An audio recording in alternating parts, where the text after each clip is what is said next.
Айнур, сен мыкты университетте окуганыңды билем. Польшада окуганың чынбы? Ооба, мен Польшада бир семестр окудум. Жана бул унутулгуз болду. Ошол жерде салтуу польшалык тамактарды жеп көргөн чыгарсың. Туура айтасың. Абдан жакты. Алардын ашканасы абдан бай жана ар түрдүү. Сага абдан жакшы болуптур. Бүгүн ошол даамдарды кайрадан татып көрөсүң. Биздин студияга Казакстандагы Польшанын иш башкармалыгынын башчысы Михаил Лабенда мырза келет. Чыдамсыздык менен күтүп жатам. Баштайлы.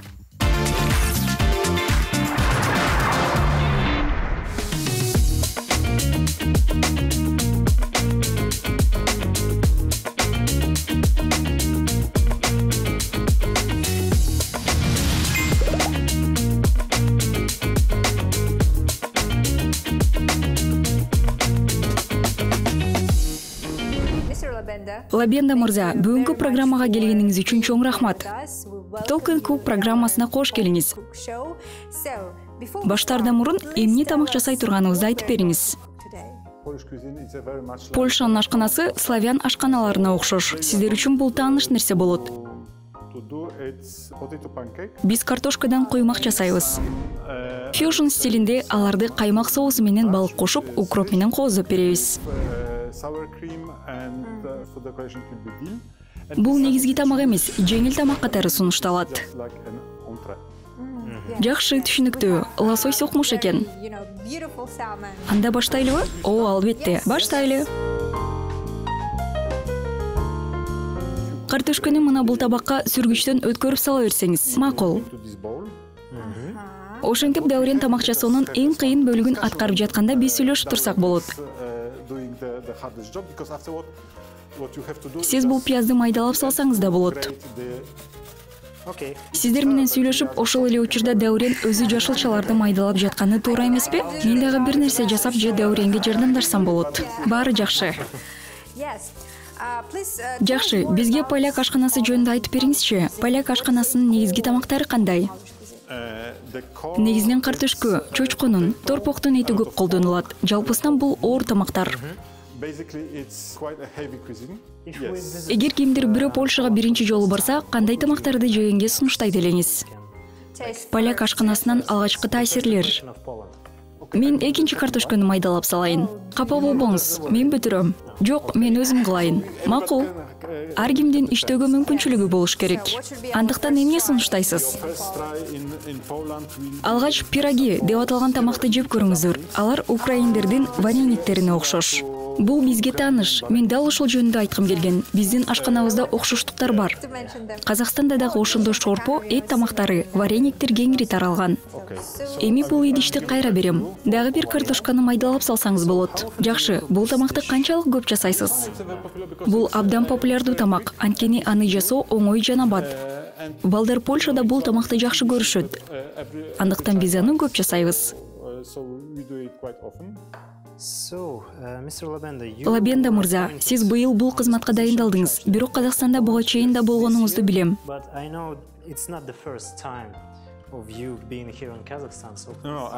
Ооба, мен 1993-1999 жылдары Алматыда 6 жыл окудум. Анда ал Казакстандын борбору болчу. Даурен, дагы бир пиязды майдалап бериңизчи.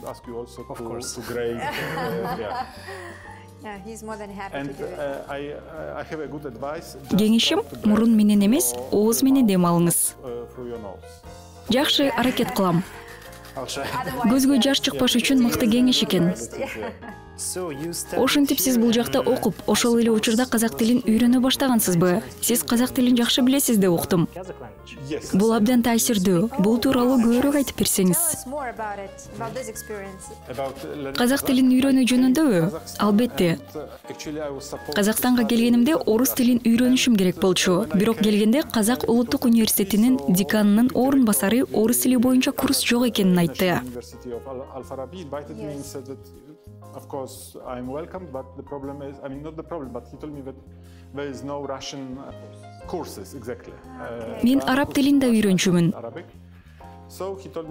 Ал мага казак тилин үйрөнүүгө кеңеш берди. Бул пайдалуу болду. But you know that Almaty is more Ошол кезде Алматыда көбүнчө орусча сүйлөшчү. Russian speaking. Ошондуктан казак тилине чөмүлүү кыйын болчу. Бирок мен башка өлкөлөрдөн көчүп келген этникалык казактар менен чогуу жашадым. Алар орус тилин билбегендиктен алар менен казакча сүйлөшүүгө туура келди. Бул ыңгайлуу турбайбы? Ооба, бул мага пайда алып келди. Кандай сонун кокустук болгон? Кыйын болду? Чынын айтсам, оор болду. Анткени бул тил башка тилдерден такыр айырмаланат жана инди-европалык тилдерге кирбейт. Жетиштүү болду окшойт.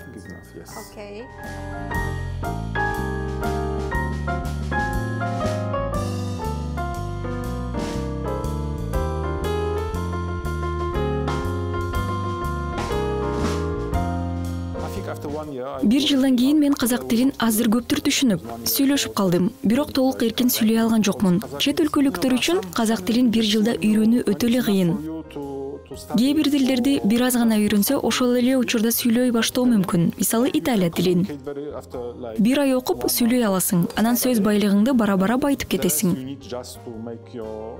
Бирок казак тили таптакыр башка, ал өтө терең, татаал сөздөргө жана идиомаларга бай.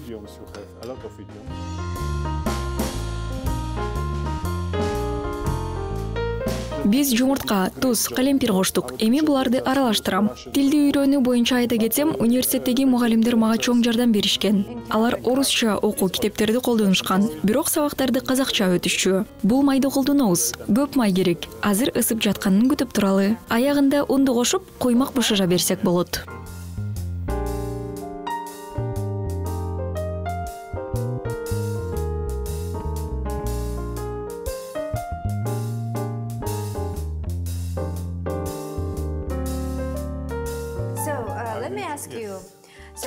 Ошондо сиз Алматыда 6 жыл жашаптырсыз.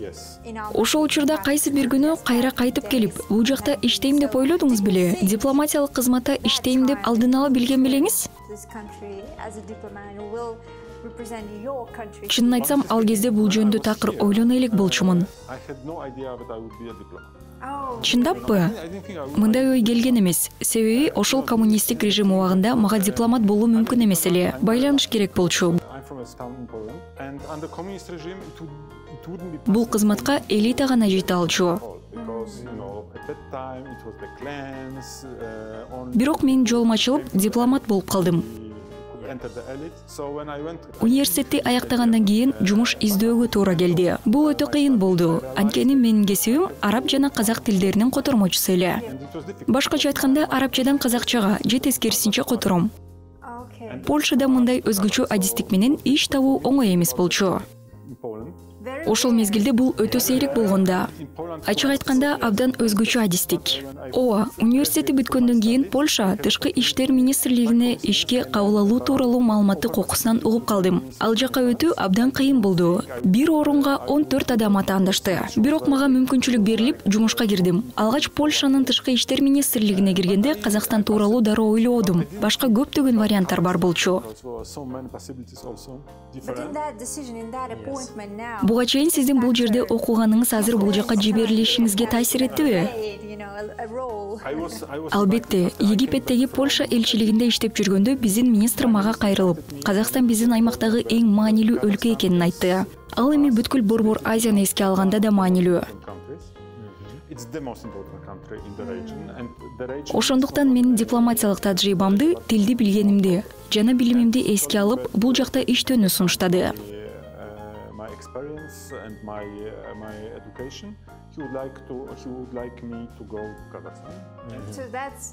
Сиздин кайра дипломат катары келген жериңиз ушул экенине абдан сүйүндүк. Ооба, эми карап көрөлү. Биздин коймактар даяр болуп калдыбы? Азырынча бир аз күтүш керек экен. Мен бул жака 2024 жылдын июль айында келгем. Астананын канчалык өзгөргөнүнө, чоң, кооз шаарга айланганына таң калдым. Көчөлөрү кенен, таза, айдоочулар да мыйзамды жакшыраак сакташат экен. Жакынкы чыгышта узак убакыт жашаган соң, жолдогу шарттар таптакыр башкача эле. Түшүнүктүү. Мен дагы бир суроо берейин дедим эле. Балким ал мааниси сезилиши мүмкүн, бирок абдан кызык болуп турат. Мааниси суроо болбойт да. Сиз Казакстандагы Польшанын иштерин башкаруучу болуп дайындалдыңыз. Бул сиз жакында элчи болуп дайындала турганыңызды билдиреби? Мындай суроону мага кесиптештерим да көп беришкен. Азыр Польшада президент менен парламент, ар башка саясий партияларда. And the government are from conquering political parties. And for now, ambassadors, new ambassadors. Ошондуктан жаңы дайындалган элчилер өкмөт менен тыгыз иштешет. Because Poland is a parliamentary republic. So basically it's the government. Өкмөт сырткы саясий иштерди көзөмөлдөйт. I received agreement, which is agreement from the Kazakh government. And Мен Казакстандын өкмөтүнөн макулдук алдым жана Польшанын парламентинин процедурасынан өттүм. Step signature of nomination by Mr. President. And Mr. President for time being. Акыркы кадам президенттин кол коюшу. Ambassadorial. Азырынча президент эч кандай дайындоолорго кол кое элек. But it's the question which doesn't affect. It's not for. Бирок бул менин Казакстандагы ишиме эч таасир этпейт. Which means that. Качан президент чечим кабыл алса, мен расмий түрдө Польша элчиси болом. I will receive the nomination as well. Эми бардыгы түшүнүктүү болду. Сиз Польша кызыкчылыктарын Казакстанда өкүлү катары иштеп жатып, өзүңүзгө кандай кесиптик максаттарды койдуңуз? Сиз Казакстан Польша үчүн абдан маанилүү деп айтып өттүңүз. Чынында максаттар абдан көп, атүгүл кыска жана узак мөөнөттүү максаттарды камтыган өз алдынча тизмем да бар. Бул максаттарга экономикалык мамилелерди өнүктүрүү, билим берүү тармагындагы кызматташтык, Казакстан менен Польшанын жогорку даражалуу өкүлдөрүнүн ортосунда дипломатиялык жолугушууларды уюштуруу жана башка көптөгөн нерселер кирет. Булар кыска мөөнөттүү максаттардын катарына кирет жана аларга жетүү оңой. Бирок узак мөөнөттүү максаттар бир аз кыйынчылык жаратат. Мисалы, мен эки өлкөнүн ортосундагы соода жүгүртүүнү көбөйтүүнү каалайм. Жана бул процесс азыр жакшы жүрүп жатат. Польшадагы инвесторларда польшалык компанияларга кызыккан казакстандык инвесторлар да бар. Бирок бул узак процесс. Көп адамдар менен байланыштарды түзүү, жолугушууларды өткөрүү керек. There are some also investors interested in investing in Poland from Kazakhstan. So but you have to talk to people, you have to meet them. Жана сүйлөшүүлөрдү жүргүзүү керек. Ооба. Ошентип бул жерде көптөгөн максаттар боюнча биргелешип иш алып барылууда. Менимче келечекте кызматташуу үчүн дагы бир тармак пайда болот. Мен Польша атомдук электр станциясын курууну пландап жатканын уктум. Ушуга байланыштуу айтып бере аласызбы? Сиздин өлкө мындай чечимге кантип келди? Себеби абдан жөнөкөй. Көп жылдар бою Польша көмүргө таянып келди. Бирок көмүрдү кайра иштетүүнүн эң заманбап технологияларын колдонсоңузда бул айлана чөйрөгө зыян келтирет. Clean coal technologies, it is a great burden for the environment. Азыр Польша, Казакстан сыяктуу башка көптөгөн өлкөлөр сыяктуу эле көмүрдү колдонууга көз карандылыкты азайтууга жана жашыл технологияларды көбүрөөк колдонууга аракет кылууда.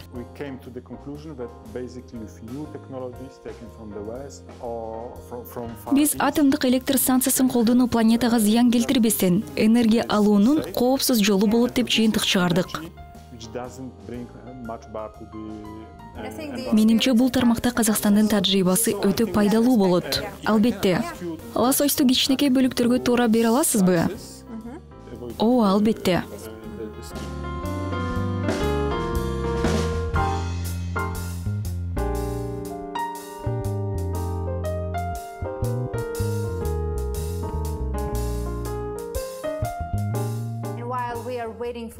Биз бүгүнкү тамакты даярдоону бүтүрүп жатып, польшалык ашкана тууралуу кызыктуу фактыларды айтып берейин. 18 кылымда Польша, Россия, Пруссия жана Австрия ортосунда бөлүнүп кеткен. Жана бул польшалык ашканага чоң таасирин тийгизген.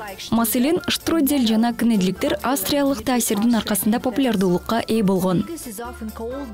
Бигос көбүнчө Польшанын тамак ашынын падышасы деп аталат. Бул капуста, эт, козу карын жана колбасадан жасалган даамдуу шорпо. Аны бир нече күн бышырып, даамын ого беттер байыта алышат. Салт боюнча бигосту аңчылыкта даярдашкан. Ал жерде алынган эт колдонулган.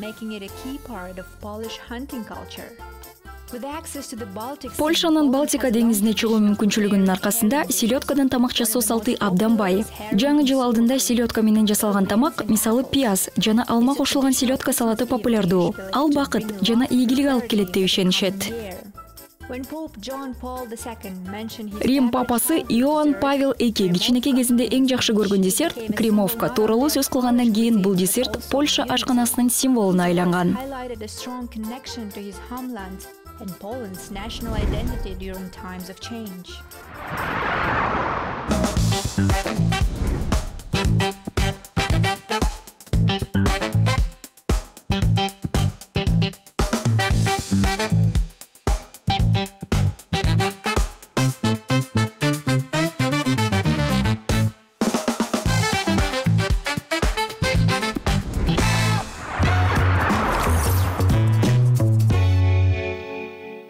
Бул картөшкөдөн жасалган куймактарды караңызчы.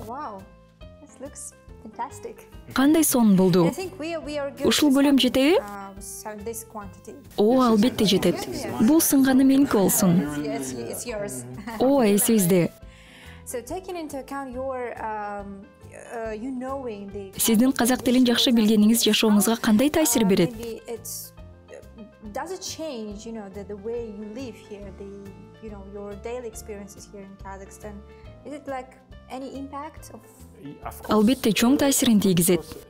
What I know for good, if I talk to people in Kazakh, okay, I think they are quite amazed, right? Yeah, amazed, and of course the attitude is not better.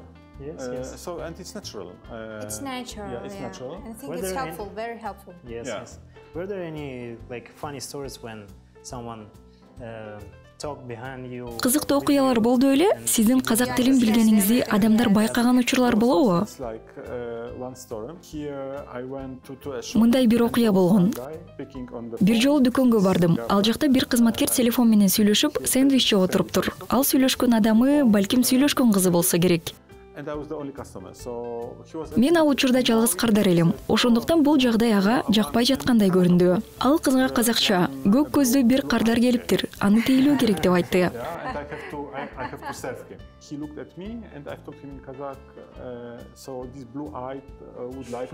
Анан ал мага карады. Мен болсо ага казакча: "Бул көк көздүү адамга ушул товарлар керек. Берип коесузбу суранам" деп жооп бердим. Ал ушунчалык таң калды. Телефону менен сэндвичин түшүрүп алды. Анан мага ага деп кайрылды. Мени биринчи жолу ушинтип аташты. Ал баланын жашы 30 чамасында болчу. Мен ага мага 50 жаш болсо да, мени ушинтип атабаңызчы суранам деп айттым. Ооба, улуу адамдарга ошондой кайрылуу керек. Туура айтасыз.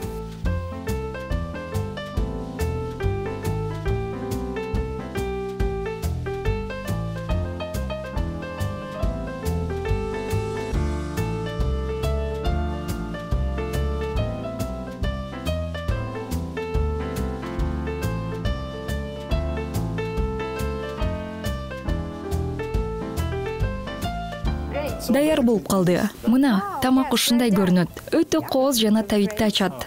Макулмун, абдан кооз болуптур. Эми сизди дасторконго чакырууга уруксат этиңиз. Тамактын даамын татып көрүңүз. Рахмат, жүрүңүз.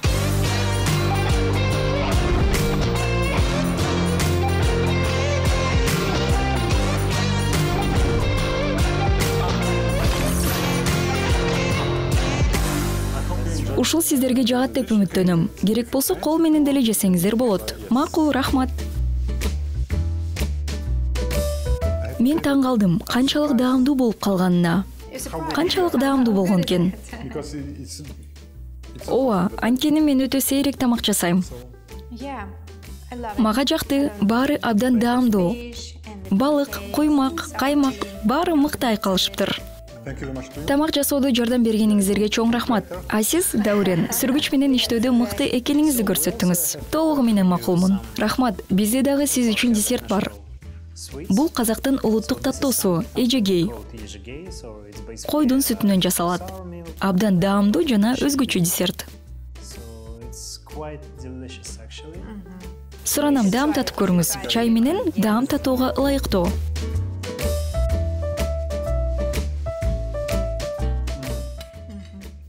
өтө даамдуу экен. Ал пайдалуу ингредиенттерден жасалган. Ошондуктан каалаганча жей берсеңиз болот.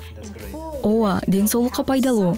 Коштошоордо мурда биздин программа тарабынан чакан белек тапшырууга уруксат этиңиз.